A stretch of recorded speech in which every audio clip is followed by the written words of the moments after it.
रोज़नामा जंग में मेरा रेगुलर कॉलम फैज़ आम के नाम से शाया होता है।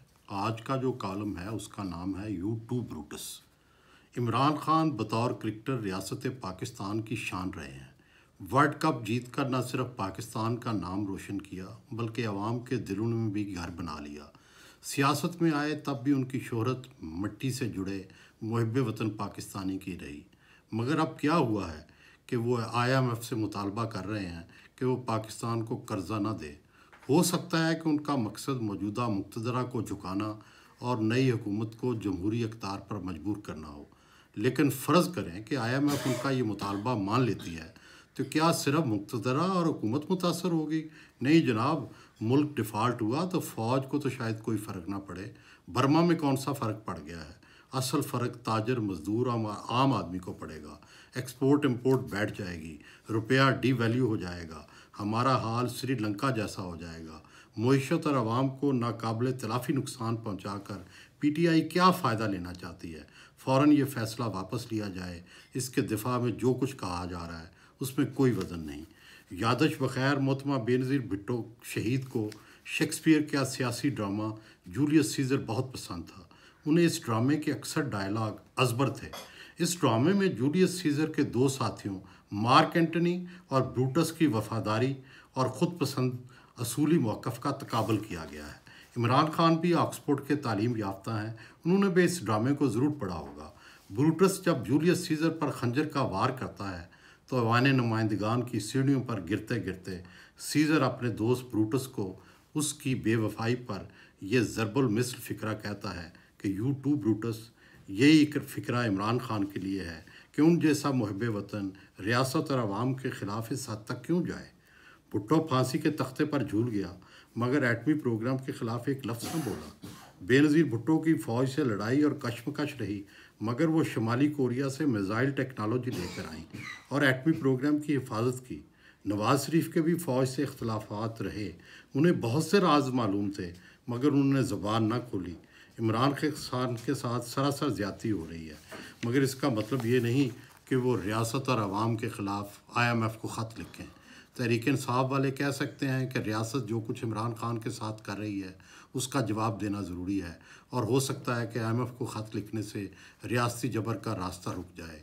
याद रखें कि दूसरी जंग अज़ीम के दौरान मुसलमान बरतानवी फ़ौज में शामिल होकर लड़े थे।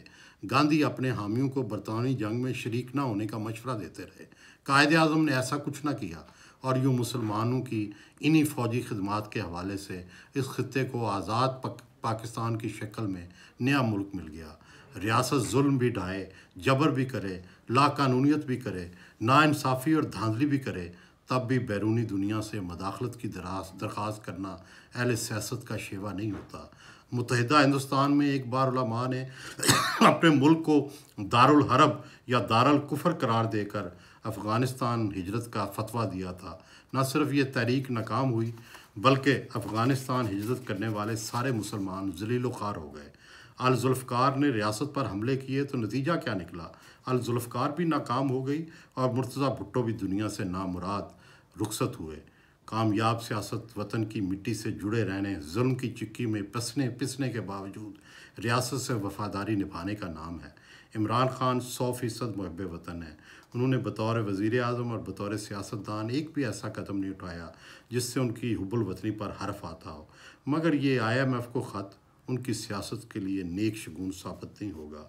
इमरान खान के हामियों तहरीक इंसाफ के वोटरों का जायज़ा लिया जाए तो मिडिल क्लास में उनको ज़्यादातर हामी दाएं बाजू के हैं। यही दायां बाजू साल हर साल तक एस्टेब्लिशमेंट और फ़ौज का हामी हुआ करता था। बाद अज़ां इसी तबके की अक्सरियत ने पीपल्स पार्टी की मुखालफत में नवाज़ शरीफ का साथ दिया। अब यही तबका तब्दीली और करप्शन के ख़िलाफ़ मकबूल आम नारों की वजह से इमरान खान के साथ है। इलेक्शन 2024 में इस तबके ने इमरान खान की हमदर्दी में अपने गुस्से का इज़हार किया है, लेकिन तहरीक इंसाफ को याद रखना चाहिए कि हुब्बुल वतनी के इम्तिहान में दायां बाजू हमेशा रियासत का साथ देता है। अल्ताफ़ हुसैन पर जान छिड़कने और जान कुर्बान करने वाले दाएं बाजू के ये मिडिल क्लास वाले हुब्बुल वतनी के इम्तिहान में पड़े तो सब अल्ताफ़ हुसैन को छोड़ गए। ये बात याद रखने की है कि सियासत में हकीकत से ज़्यादा तासुर अहम होता है। हमें सबको इस हकीकत का इल्म है कि इमरान खान ने वतन के लिए जान लड़ाई है। खेल हो या सियासत, उन्होंने पाकिस्तान की हमेशा लाज रखी। मगर IMF को ख़त लिखने से उनका तासुर तब्दील होने का ख़दशा है। उन्हें बागी बनने की बजाय और ज़्यादा जमहूरी और पाकिस्तानी बनना होगा। हमें इल्म है कि मुक़्तदरा की सोच तब्दील होती रहती है। यही मुक़्तदरा कभी इमरान की हामी हुआ करती थी, आजकल उनके ख़िलाफ़ है। इसलिए इमरान खान को सब्र और मफ़ाहमती रवैये से इस मुश्किल वक्त से निकलना होगा। उनका वोट बैंक बड़ा है और आगे भी उसके जल्दी कम होने का इम्कान कम है। लिहाजा उनके लिए ज़रूरी है कि वह अपने वोटर को हुब्बुल वतनी के इम्तिहान में न डालें। सियासत का महवर रियासत मुखालफ रखने की बजाय पॉलिसियों की मुखालफत की तरफ रखें। गुज़श्ता काल में भी अर्ज़ किया था कि रियासत में नज़र आने वाली सियासी और नज़रियाती तकसीम ख़त्म करने का वाहिद रास्ता मफ़ाहमत है।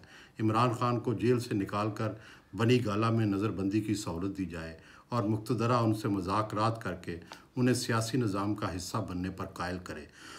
तहरीक इंसाफ के बेगुनाह असीरों को रहा किया जाए। खैबर पख्तूनख्वा में PTI को इमरान खान की मर्ज़ी के मुताबिक हुकूमत बनाने दी जाए ताकि मुमलकत और रियासत का निज़ाम चल निकले। लड़ाई झगड़े, गालियाँ, गिरफ्तारियाँ और जेलें मसाइल को हल नहीं करते बल्कि उलझाते हैं। इलेक्शन के बाद अब नया दौर शुरू होना चाहिए जिसमें रवादारी, मफाहमत और जमहूरियत का दौरा हो। इसी से ही सियासी और मुआशी इस्तेहकाम आएगा और रियासत मजबूत होगी।